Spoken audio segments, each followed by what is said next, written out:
آج سیرت النبی صلی اللہ علیہ وسلم کا 13واں سبق ہے۔ اللہ تعالیٰ سے دعا کرتا ہوں کہ ہمارے اپنے پیغمبر صلی اللہ علیہ وسلم کی زندگی کو صحیح بیان کرنے کی اور اس پر عمل کرنے کی توفیق عطا فرمائیں۔ عزیزان محترم، نبوت کے شروع والے زمانے کا میں تھوڑا بیان آپ کے سامنے عرض کر رہا تھا کہ صحابہ کرام میں سے حضرت عمر کس طرح ایمان لائے، حضرت حمزہ کس طرح ایمان لائے۔ آج بھی ایک دو صحابہ کرام کا میں ذکر کروں گا کہ وہ کس طرح ایمان لے کر آئے ہیں۔ ایک صحابی ہیں حضرت سعد بن ابی وقاص رضی اللہ تعالیٰ عنہ، اور ایک صحابی ہیں حضرت مصعب بن عمیر رضی اللہ تعالیٰ عنہ۔ حضرت سعد جو ہیں وہ عشرہ مبشرہ میں سے ہیں۔ حضرت علی فرماتے ہیں کہ حضرت سعد کے علاوہ میں نے کسی کے لیے نبی علیہ الصلوۃ والسلام کی زبان سے جنت کی بشارت نہیں سنی ہے۔ حضرت سعد ایسے شخص ہیں کہ ان کے لیے میں نے سرکار دو عالم صلی اللہ علیہ وسلم کی زبان سے جنت کی بشارت سنی ہے۔ یہ حضرت علی کا بیان ہے۔ اور احد کے میدان کے اندر نبی علیہ الصلوۃ والسلام اب تیر نکال کر حضرت سعد کو دیتے اور فرماتے کہ ارمی یا سعد فدا کا ابی و امی، اے سعد تیر چلا تجھ پر میری ماں بھی قربان میرا باپ بھی قربان۔ حضرت سعد کی شان کے لیے جملہ ہی کافی ہے کہ ساری امت کی مائیں اور ساری انسانیت کی مائیں نبی علیہ الصلوۃ والسلام کی جوتا مبارک پر لگنے والی خاک پر قربان ہو جائیں اور نبی علیہ الصلوۃ والسلام کی ماں حضرت سعد پر قربان ہو جائے۔ اور نبی علیہ الصلوۃ والسلام کبھی کبھی ان کا ہاتھ پکڑ کر باہر نکلتے اور فرماتے سعد میرا ماموں ہے، تم میں سے کوئی ایسا کسی کا ماموں ہے تو وہ لا کر دکھائے۔ یہ نبی علیہ الصلوۃ والسلام کے جو والدہ کی طرف خاندان تھا اس خاندان میں سے تھے، اس لیے نبی علیہ الصلوۃ والسلام ان کو ماموں کہا کرتے تھے۔ تو یہ ان کی یعنی کہ حضرت سعد بن ابی وقاص رضی اللہ تعالیٰ عنہ، انہوں نے یہ جو لوگ شروع والے مسلمان تھے نا، انہوں نے اپنی جانوں کو اللہ کو بیچ دیا تھا، اللہ نے ان کی جانوں کو خرید لیا تھا۔ پھر جب جو انسان دوسرے سے چیز خرید لیتا ہے تو پھر وہ اس چیز کو اپنی مرضی سے استعمال کرتا ہے۔ اللہ تعالیٰ نے ان کو خرید لیا تھا ان سے، یعنی ان کو انہی سے خرید لیا اللہ نے۔ پھر رب العالمین جس طرح چاہتے گئے ان لوگوں کو استعمال فرماتے گئے اور یہ لوگ اللہ کی راہ میں قربان ہوتے چلے گئے۔ فرمایا وَمِنَ النَّاسِ مَن يَشْرِي نَفْسَهُ ابْتِغَاءَ مَرْضَاتِ اللَّهِ، لوگوں میں سے کچھ لوگ ایسے بھی ہیں جنہوں نے اپنے آپ کو بیچ دیا ہے ابتغاء مرضات اللہ، اللہ کی رضا کے بدلے میں جنہوں نے اپنے آپ کو بیچ دیا ہے۔ پھر بیچنے والا سعد بن ابی وقاص ہی کیوں نہ ہو، بیچنے والا مصعب بن عمیر کیوں نہ ہو، بیچنے والا عمر بن خطاب کیوں نہ ہو، بیچنے والا حضرت حمزہ بن عبد المطلب کیوں نہ ہو، بیچنے والا کوئی میرے نبی کا صحابی کیوں نہ ہو، خریدنے والا رب العالمین ہے۔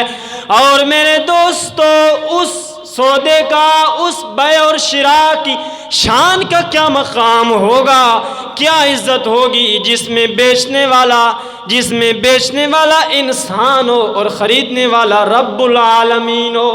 ایسی بیع اور ایسا سودا تو دنیا میں اور کوئی نہیں ہوتا ہے جس میں خریدنے والا اللہ ہو۔ ہاں، حضرت سعد بن ابی وقاص رضی اللہ تعالیٰ عنہ نے محمد صلی اللہ علیہ وسلم کے ہاتھ پر اسلام قبول کیا۔ ماں کو کسی نے بتایا کہ تیرا بیٹا تو صابی ہو گیا، تیرا بیٹا تو بے دین ہو گیا۔ میرے دوستو، اس وقت لوگوں نے حق اور باطل کا معیار یہ رکھا تھا کہ جو حق پر ہوتا اس کو کہتے کہ یہ صابی ہے، یہ بد مذہب ہے، یہ بے دین ہے، اور جو لوگ باطل پر ہوتے ان کو کہتے کہ وجدنا علیہ آبانا، یہ ہمارے آباء و اجداد کا مذہب ہے، یہی حقیقت کا راستہ ہے۔ میرے دوستو، آج بھی کچھ لوگ آپ کو ایسے ملیں گے جب آپ ان کے سامنے اللہ کا قرآن بیان کریں گے، اللہ کی توحید بیان کریں گے، تو وہ کہیں گے کیا تم وہابی تو نہیں ہوگے؟ ہاں، صحابی کا ترجمہ ہماری زبان میں وہابی ہوگا۔ آپ صرف کچھ نہ کہیں، ان کو توحید والی 2-4 آیات پڑھیں ان کے سامنے، ایاک نعبد و ایاک نستعین، حالانکہ وہ پڑھتے ہیں نا نماز میں، ایاک نعبد و ایاک نستعین کا ترجمہ کریں کہ اللہ تجھ ہی سے مدد مانگتے ہیں، تیری ہی عبادت کرتے ہیں اور کرتے رہیں گے، ایک یہ آیت پڑھ دیں۔ دوسرا یہ پڑھ دیں کہ وَمَنْ أَضَلُّ مِمَّنْ يَدْعُو مِن دُونِ اللَّهِ، اس انسان سے بڑا گمراہ کون ہے کہ جو اللہ کو چھوڑ کر اوروں سے دعائیں کرتا ہے، ایک یہ پڑھ دیں۔ دوسری چلو آپ ساتھ یہ بھی پڑھ دیں کہ الہکم الہ واحد، تمہارا اور ہمارا الہ تو ایک ہی ہے، اللہ ہے۔ جب آپ یہ 3-4 آیات پڑھیں گے تو وہ آپ کو فٹ کہیں گے، وہابی تو نہیں ہوگے۔ قرآن پڑھنا وہابیوں کا کام ہے، قرآن پڑھنا مسلمانوں کا کام ہے۔ اس قرآن مجید کے نزدیک لاؤ لوگوں کو، آیات یاد کر لیں، کم از کم توحید والی آیات تو یاد کر لیں۔ کوئی آپ کے سامنے برا عقیدہ رکھے تو فٹ آیت اٹھا کر اس کے منہ پر ماریں، یہ آیت ہے، اس کو پڑھ۔ جب قرآن سنتے ہیں تو پھر کہتے ہیں، قرآن کہتا ہے اذا ذکرت ربک فی القرآن وحدہ ولوا علی ادبارہم نفورا، میرا پیغمبر جب آپ ان کے سامنے ایک رب کا ذکر کرتے ہیں تو یہ دم دبا کر بھاگ جاتے ہیں۔ یہ قرآن کی آیت کا ترجمہ ہے۔ تیرا بیٹا صابی ہو گیا ہے، تیرا بیٹا بد مذہب ہو گیا ہے، اس نے محمد کے ہاتھ پر اسلام قبول کر لیا ہے۔ میرے دوستو، ماں نے قسم اٹھائی، ساتھ جب تک تو محمد کو چھوڑ کر اپنے باپ دادا کے مذہب پر نہیں آتا، کھانا نہیں کھاؤں گی، پانی نہیں پیوں گی، غسل نہیں کروں گی، اپنے بالوں پہ کنگھی نہیں کروں گی، ہاں تب تک نہیں کروں گی۔ آج بھی مائیں قسمیں دیتی ہیں، بیٹا میرے مذہب پر تو نہ آیا تو تجھے دودھ نہیں بخشوں گی، تیرے گھر میں نہیں آؤں گی۔ اگر کوئی نوجوان بہن پردہ شروع کر دے تو اس سے پورے خاندان کی ناراضگی ہے، کوئی مسلمان بھائی داڑھی رکھ لے تو اس سے تانے مارتے ہیں کہ دیکھو دیکھو یہ مسلمان بنا پھرتا ہے۔ میرے دوستو، سعد بن ابی وقاص رضی اللہ تعالیٰ عنہ گرج کر کہتی ہیں، ماں تیری ساری محبتیں میں اپنے محمد کی ایک زبان پر قربان کر دوں، تیری ساری محبتیں میں اپنے محبوب کی پیشانی پہ چمکتے ہوئے پسینے کے قطرے پر قربان کر دوں۔ میری ماں، میں قیامت والے دن آؤں اور تجھے کہوں کہ ماں تو کہے سعد میں تجھے نہیں جانتی، کون ہے، کہاں سے آیا ہے، سعد تجھے نہیں جانتی ہوں، قیامت کا دن ہے، یوم یفر المرء من اخیہ وامہ وابیہ وصاحبتہ وبنیہ، بیٹا تجھے نہیں جانتی، میری آنکھوں سے اوجھل ہو جا، وہ تو سخت ہوگا، بہت سخت دن ہوگا، اس دن ایسا مقام ہوگا، ایسا عالم ہوگا۔ قرآن کہتا ہے اذا زلزلت الارض زلزالها واخرجت الارض اثقالها وقال الانسان ما لها، میں ماں قیامت والے دن آؤں اور تجھے بڑی محبت سے پکاروں کہ ماں تیرا بیٹا ساتھ تجھے بلاتا ہے، تو پہچاننے سے انکار کر دے۔ ماں جس کا دامن میں پکڑ کے آیا ہوں نا، وہ 50,000 سال والے دن میں مجھے پانی پلائے گا، مجھے حوض کوثر سے جام پر بھر بھر کے پلائے گا، اور اس نے یہ بھی کہا ہے کہ لم جزم آبادا، جس نے ایک مرتبہ میرے ہاتھ سے جام پی لیا 50,000 سال میں کبھی پیاس نہیں لگے گی۔ اس کا دامن پکڑ کے آیا ہوں میری ماں۔ بہرحال بعد میں ان کی ماں بھی مسلمان ہو گئی۔ اس کے بعد دوسرے صحابی ہیں حضرت مصعب بن عمیر رضی اللہ تعالی۔ یہ انسان تو بہت عجیب ہے، کیسا انسان ہے یہ؟ صحابہ اکرام فرماتے ہیں حضرمی جوتا پہنتا تھا، اور یہ جوتا ایسا تھا کہ اس وقت رومن کے بادشاہوں کو بھی یہ جوتا نہیں ملتا تھا۔ مصعب جب مکہ کی گلیوں میں چلتا تھا نا تو خوشبوئیں آیا کرتی تھیں۔ مصعب جا رہا ہے، مصعب بن عمیر جا رہا ہے، اور صحابہ فرماتے ہیں اس کی کالی سیاہ زلفیں تھیں، آدھا دن اپنی زلفوں کو سنوارتے ہوئے گزارتا تھا۔ ایک دن اللہ کے پیغمبر صلی اللہ علیہ وسلم کے پاس دار ارقم میں آیا ہے، آمینہ کے لال صلی اللہ علیہ وسلم اپنے صحابہ کرام پر قرآن کی تلاوتیں فرماتے ہیں، کبھی جنت کے تذکرے، کبھی جہنم کے تذکرے۔ جب آپ جنت کے تذکرے کرتے تو ہر انسان کے اندر شوق پیدا ہو جاتا، جب آپ جہنم کے تذکرے کرتے تو ہر انسان کا دل ڈر جاتا تھا اللہ کے عذاب سے۔ یہ نوجوان بھی آمینہ کے لال کی مجلس میں آیا ہے، اللہ کے پیغمبر اس کی آنکھوں میں آنکھیں ڈال کر دیکھ رہے ہیں۔ میرے دوستو وہ کیسا مقام ہوگا جب آمینہ کے لال کی آنکھ مصعب بن عمیر کی آنکھ سے جا ملی ہوگی۔ آپ کی پتلی مصعب بن عمیر کی آنکھ میں آتی ہے اور مصعب بن عمیر کی پتلی آپ کی آنکھ میں آتی ہے، وہ کیسا مقام دیکھ رہے ہیں اور ساتھ قرآن پڑھ رہے ہیں۔ لیکن میرے دوستو کتاب خدا میں ایسی تاثیر دیکھی ہے، کتاب خدا میں ایسی تاثیر دیکھی ہے، بدلتی ہزاروں کی تقدیر دیکھی ہے۔ قرآن کو پڑھتا ہے اس کی تقدیر بدلتی۔ حضرت مصعب اٹھتے ہیں، اللہ کے پیغمبر کے ہاتھ پر اسلام قبول کرتے ہیں۔ اللہ کے پیغمبر فرماتے ہیں مصعب تو نے بڑا وزنی پتھر اٹھایا ہے، تو اس طرح کر کہ کچھ دن اپنا اسلام قبول کرنے کا کسی کو نہ بتانا۔ لیکن میرے دوستو قرآن اور اسلام چھپائے چھپتا نہیں چھپتا۔ نماز پڑھ رہے ہیں، ایک دن اپنے گھر کے اندر عثمان بن طلحہ نے دیکھا نا اور کہنے لگے کہ اے مصعب بن عمیر کی والدہ تیرا بیٹا بھی صحابی ہو گیا ہے۔ وہ بھی صحابی ہو گیا۔ صحابی کہتے تھے جو حضرت ابراہیم کے مذہب کو چھوڑ دیتا نا، ان کے نزدیک حضرت ابراہیم کا مذہب یہ تھا کہ بتوں کی عبادت کرنا۔ وہ کہتے تھے جو یعنی کہ حضرت ابراہیم کے مذہب کو چھوڑ دے وہ صحابی ہوگا۔ بس صاحب قرآن میں بھی آیا نا صحابی، حالانکہ صحابی حقیقت کے اندر ان لوگوں کو کہتے ہیں جو حضرت ابراہیم کے نقش قدم پر چلتے، لیکن انہوں نے اس طرح اصطلاح بگاڑ دی۔ مصعب بن عمیر کی والدہ کہنے لگی یہ تو نے کیا کیا ہے، اپنے آباء و اجداد کا مذہب چھوڑ بیٹھا ہے۔ مصعب کہنے لگا والدہ جو کچھ بھی ہے اب پیچھے نہیں ہٹوں گا۔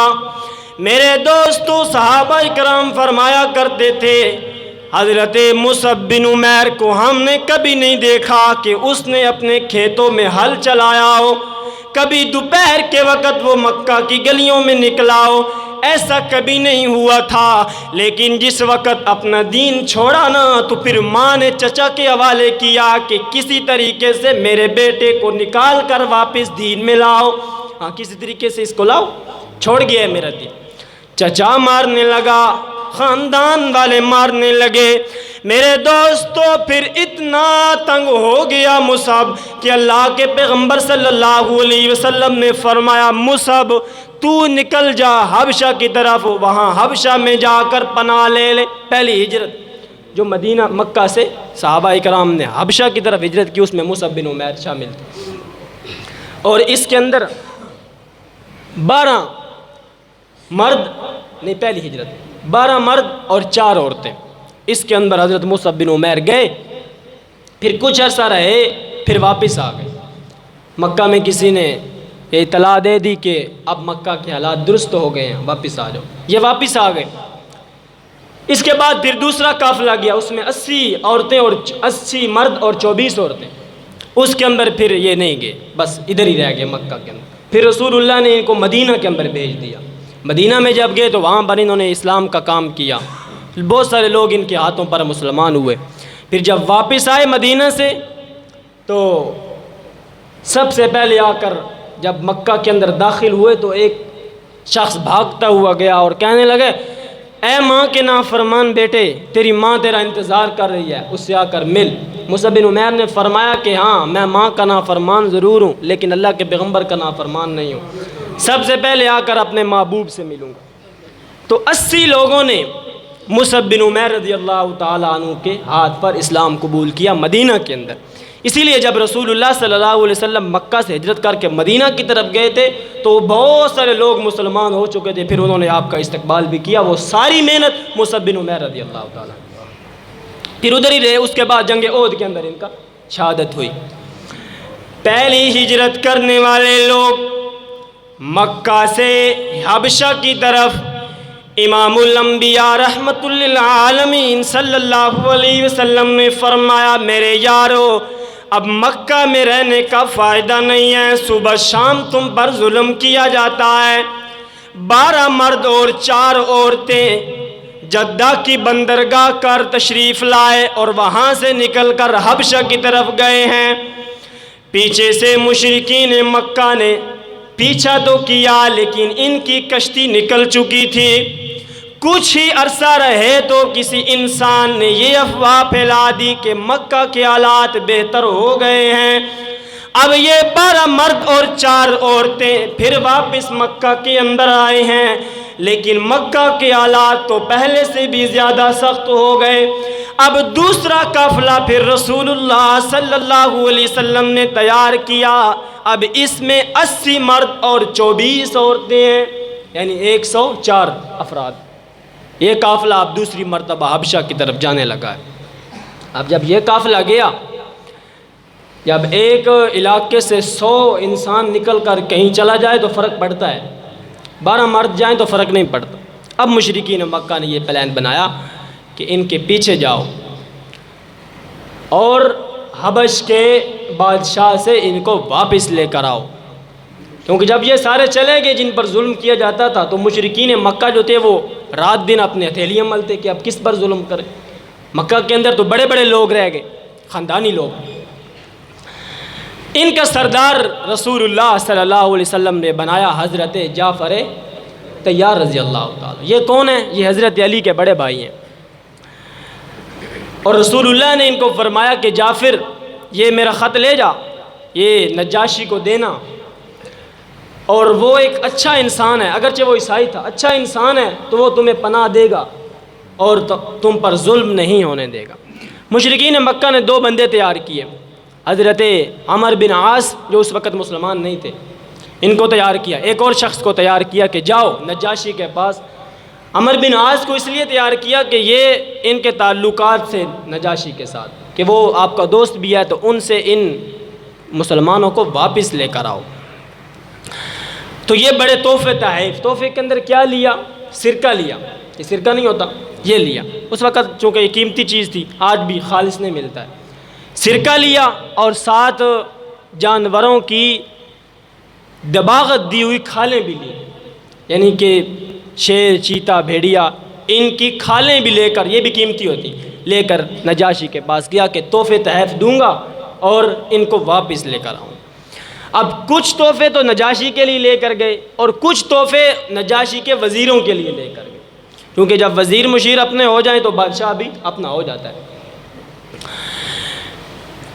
نجاشی کے سامنے اب عمر بن عاص آئے اور 7 تحفے انہوں نے دے دیے تھے وزیروں اور مشیروں کو۔ مقدمہ چلا جی، پہلا مقدمہ یہ چلا کہ کچھ ہمارے بے وقوف ہیں، نوجوان ہیں جو ہمارے علاقے سے بھاگ کر تیرے علاقے میں انہوں نے آ کر لی ہے پناہ، ہم چاہتے ہیں کہ ان کو تو ہمیں واپس کر دے، ہاں غلام بھی ہیں۔ یہ بات کی تو وزیروں مشیروں نے فٹ کہہ دیا کہ یہ ٹھیک کہہ رہا ہے عمر بن عاص، انہوں نے چونکہ ان کا پیٹ بھرا ہوا تھا۔ لیکن نجاشی جس کا نام اسہمہ تھا وہ کہنے لگا کہ اس طرح نہیں ہوگا، تمہاری میں نے بات سنی ہے تو پھر ان کی بھی بات سنوں گا، ان کو بلاؤ۔ اب مسلمان بیچارے غریب آئے، مقدمہ چلا۔ عمر بن عاص کہنے لگا ایھا الملک، اے بادشاہ سلامت، یہ ہمارے غلام ہیں جو ہم سے بھاگ کے آئے ہیں، ہم چاہتے ہیں کہ آپ ان کو ہمارے ساتھ روانہ کیجئے گا۔ بادشاہ کہنے لگا ہاں جی آپ بتائیے کیا بات ہے۔ حضرت جعفر طیار رضی اللہ تعالیٰ عنہ کی زبان حرکت میں آئی، اور میرے دوستو یہ جعفر طیار کون ہے؟ یہ کیسا انسان ہے؟ یہ حضرت علی المرتضی رضی اللہ تعالیٰ عنہ کا بڑا بھائی ہے۔ ایک حدیث ادھر آپ کو سنا دو بخاری کی۔ امام بخاری رحمہ اللہ نے ذکر کی ہے حدیث، آمینہ کے لال صلی اللہ علیہ وسلم نے جنگ موتا کی طرف ایک لشکر روانہ کیا۔ یہ بدر کے بعد، احد کے بعد، خندق کے بعد، تبوک کے بھی بعد یہ جنگ ہو رہی جو میں آپ کو بتا رہا ہوں، یعنی نبی اسلام کی آخری زندگی کا واقعہ ہے۔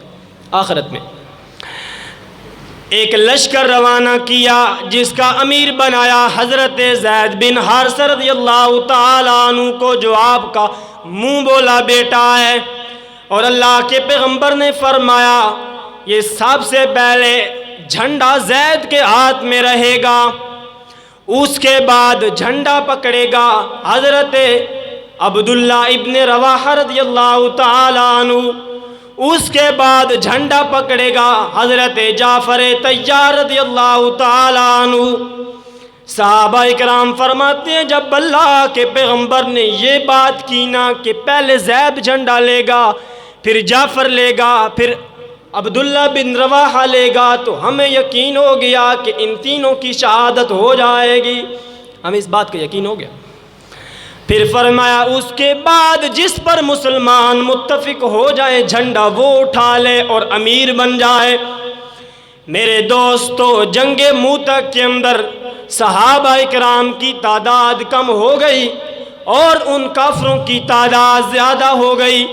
صحابہ نے مشورہ دیا کہ اللہ کے پیغمبر کو خط بھیجتے ہیں کہ پیچھے سے کچھ امداد بھیجی جائے، لیکن صحابیوں میں سے ایک صحابی کہنے لگے میرے یارو ہم نے بدر کوئی تعداد کی بنیاد پر تو نہیں جیتی تھی، ہم نے احد کوئی تعداد کی بنیاد پر تو نہیں جیتی تھی، ہم تو اللہ کے بھروسے پر جنگیں جیتتے ہیں۔ کم من فیۃ قلیلۃ غلبت فیۃ کثیرۃ باذن اللہ۔ کتنے لشکر ایسے ہیں، کتنے لشکر ایسے ہوتے ہیں جو کم ہونے کے باوجود بڑے بڑے لشکروں پر اللہ کے حکم کے ساتھ غالب آ جاتے ہیں۔ صحابہ اکرام نے لڑنا شروع کیا ہے۔ سب سے پہلے حضرت زید کو امیر بنایا گیا، ان کو شہید کر دیا گیا۔ آمینہ کے لال صلی اللہ علیہ وسلم کو بالکل موتا کا میدان سامنے دکھایا جا رہا ہے۔ رسول اللہ مدینہ کے اندر بیٹھ کر دیکھ رہے ہیں کہ اب زید رضی اللہ تعالیٰ عنہ جھنڈا اٹھایا ہوا ہے، اور صحابہ اکرام کو بتا رہے ہیں کہ میرا زید لڑ رہا ہے۔ حضرت زید کو شہید کر دیا گیا۔ اللہ کے پیغمبر نے فرمایا وہ دیکھو زید بھی شہید ہو گیا اور جنت میں چلا گیا ہے۔ پھر اس کے بعد حضرت جعفر طیار رضی اللہ تعالیٰ عنہ نے جھنڈا اٹھایا۔ اللہ کے پیغمبر نے فرمایا اب جعفر کے ہاتھ میں جھنڈا آ گیا ہے، اور حضرت جعفر اپنی زبان پر شعر بھی پڑھ رہے ہیں اور کہہ رہے ہیں جعفر بعید انصابها الروم الروم قد دنا عذابها۔ اے لوگو جعفر بپھرے ہوئے بھیڑیے کی طرح تم پر حملہ کرے گا، اور جعفر کو آج موت بالکل نزدیک نظر آ رہی ہے۔ اللہ کے پیغمبر فرما رہے ہیں جعفر کا ایک بازو کاٹ دیا گیا اور پھر دوسرا بازو بھی کاٹ دیا گیا۔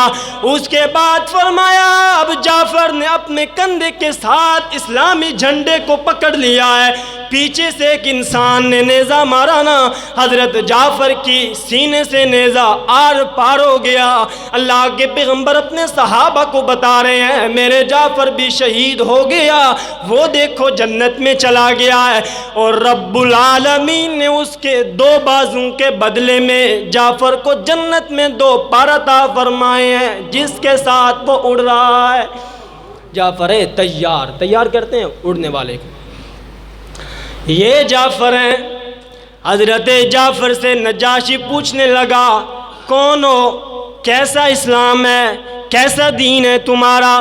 یہ کانپتے ہوئے مسلمان نے حضرت جعفر کو آگے کر دیا کہ آپ بنو ہاشم میں، یہ جو کہ بنو ہاشم میں خاندانی شخص تھے، آپ بات کریں بادشاہ سے۔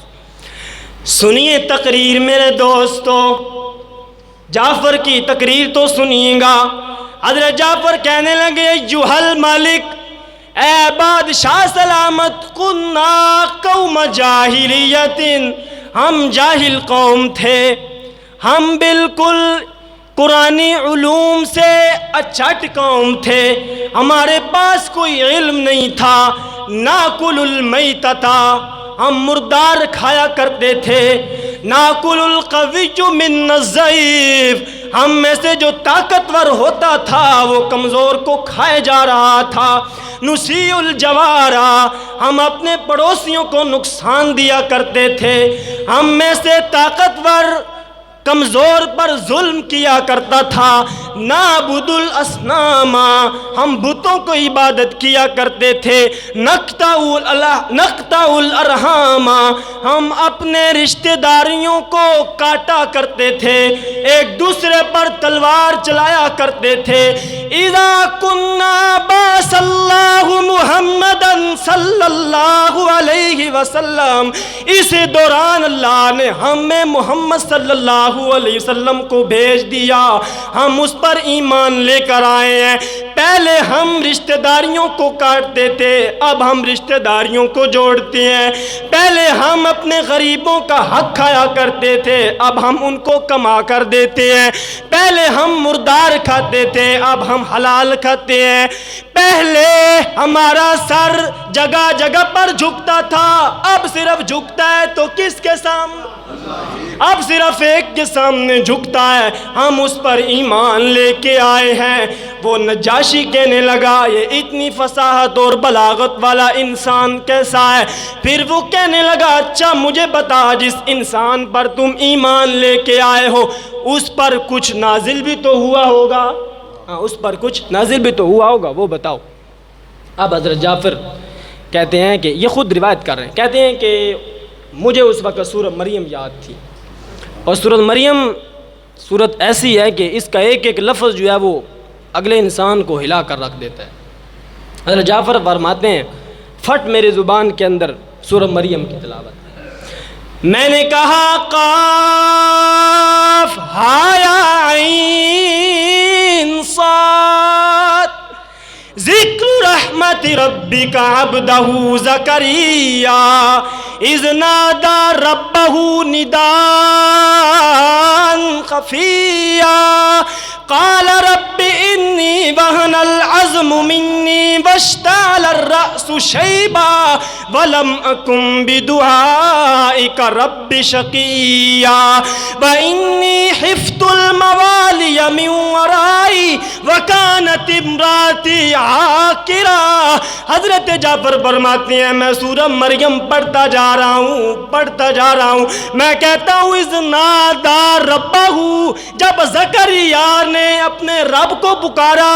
میرے دوستو زکریا بیٹا مانگے تو کس سے مانگے؟ حضرت نوح اپنے بیٹے کو ڈوبتا دیکھیں تو اذ نادى ربہ، حضرت ابراہیم اپنے بیٹے کو، حضرت ابراہیم اپنی آگ میں جائیں تو اذ نادى ربہ، حضرت آدم دعائیں مانگے تو اذ نادى ربہ، حضرت عیسیٰ پکارے تو اذ نادى ربہ، حضرت موسیٰ کو طور پر پکارے تو اذ نادى ربہ، آمینہ کے لال بدر کی رات پکارے تو اذ نادى ربہ، موسیٰ پکارے تو اپنے رب کو، عیسیٰ پکارے تو اپنے رب کو، زکریا پکارے تو اپنے رب کو، یحییٰ پکارے تو اپنے رب کو۔ جب سارے پیغمبر اپنے رب کو پکار رہے ہیں تو ہم اپنے رب کو کیوں نہ پکارے؟ ہم اپنے رب کو کیوں نہ پکارے؟ ہمیں بھی چاہیے کہ اپنے رب کو پکارے۔ کیوں منتیں مانگتا ہے غیروں کے دربار سے؟ کیوں منتیں مانگتا ہے غیروں کے دربار سے؟ کون سا کام ہے جو ہوتا نہیں تیرے پروردگار سے؟ کون سا ایسا کام ہے وہ بتاؤ۔ اذ نادى ربه نداء خفيا، زکریا نے جب چپ کے اپنے رب کو پکارا، چپ کے اپنے رب کو پکارا نا، اللہ بیٹا لینے کی عمر تو میری بھی نہیں ہے، لیکن میں نے مریم کے پاس بے موسم پھل دیکھے ہیں، جو مریم کو بے موسم پھل دے سکتا ہے مجھے بے موسم بیٹا کیوں نہیں دے سکتا؟ زکریا نے اپنے رب کو چپ کے اللہ فرماتے ہیں بیٹا دیں گے زکریا، بیٹا دیں گے، یہ ہے خالق، یہ ہے داتا، ہڈیوں میں رس نہیں، بیوی بوڑھی ہے، بال سفید ہیں، بیٹا دیں گے زکریا۔ یہ اسی طرح ہے جس طرح آپ مجھے کہے کہ 1 منٹ میں تجھے امریکہ پہنچائیں گے، 1 منٹ، یہ اسی طرح ہے، بیٹا دیں گے تجھے۔ اللہ بیٹا کیسے ہوگا؟ فرمایا قال کذالک، اسی طرح ہوگا، یہی تو ہمارا کمال ہے۔ اللہ بیٹا کیسے ہوگا؟ میں جوانی چڑھوں گا۔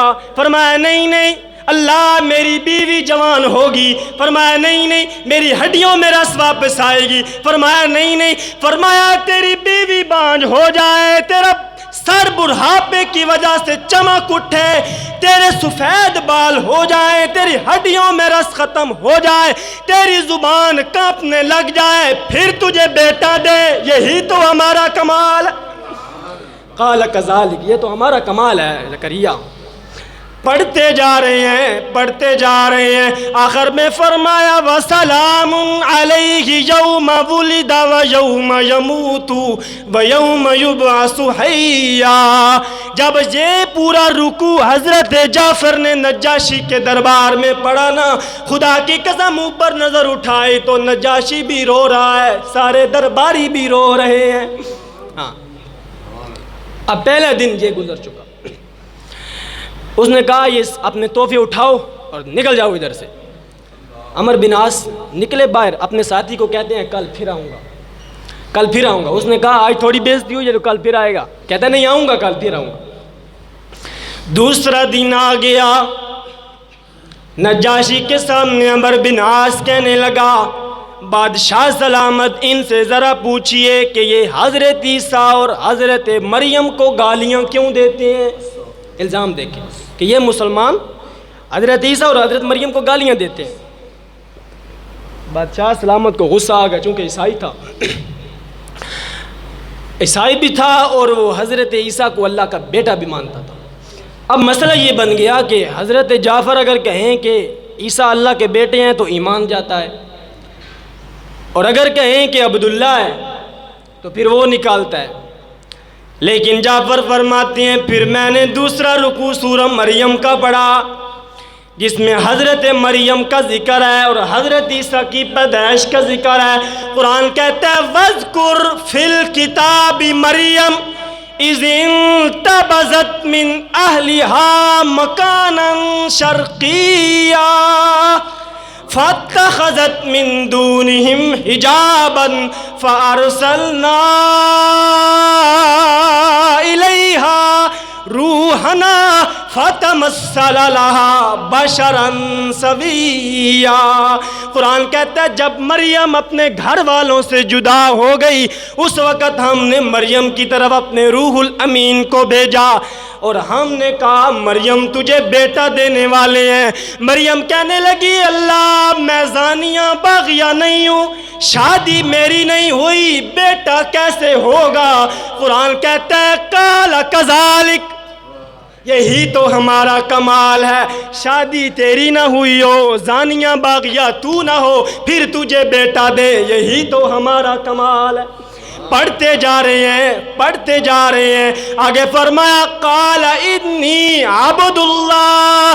حضرت عیسیٰ اپنی ماں کی گود میں کلام کرتے ہوئے کہنے لگے میں اللہ کا بیٹا ہوں، میں اللہ کا بندہ ہوں، جزاک اللہ، میں اللہ کا بندہ ہوں، اللہ کا بیٹا نہیں ہوں، میں کلمت اللہ ہوں، روح اللہ ہوں۔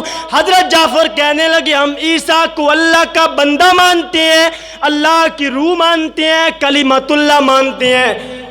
نجاشی نے وہ تنکا زمین سے اٹھایا اور اٹھا کر یوں ہوا میں لڑا کر کہنے لگا اوے لوگو، خدا کی قسم جو اس ہاشمی نوجوان نے عیسیٰ کی شان بیان کی ہے، حضرت عیسیٰ کی شان اس سے ایک تنکا بھی زیادہ نہیں۔